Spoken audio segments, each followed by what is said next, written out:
புதுச்சேரியில் வாடகை பணம் கேட்ட உரிமையாளர் வீட்டின் மீது பெட்ரோல் குண்டு வீசப்பட்டது.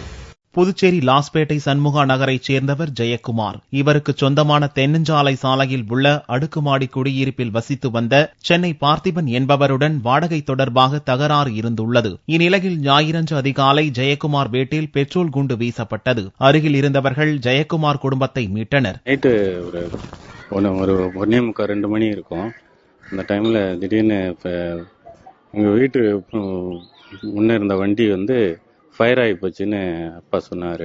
நாங்கள் எல்லாம் ஓடியாந்து பார்த்தோம். வெளியில் இருக்கிறவங்களும் கூச்சலிட்டு அணைக்கிறதுக்கு முயன்றாங்க.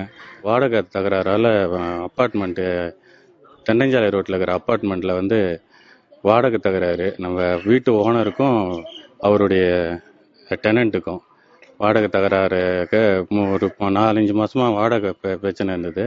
அவர் வீடை காலி பண்ண சொல்லியிருந்தார். அதனால அவர் வீடும் காலி பண்ணிக்கிறேன்னு சொல்லிட்டு இச்சம்பவம் குறித்து லாஸ்பேட்டை போலீசார் தலைமறைவான பார்த்திபனை தேடி வருகின்றனர்.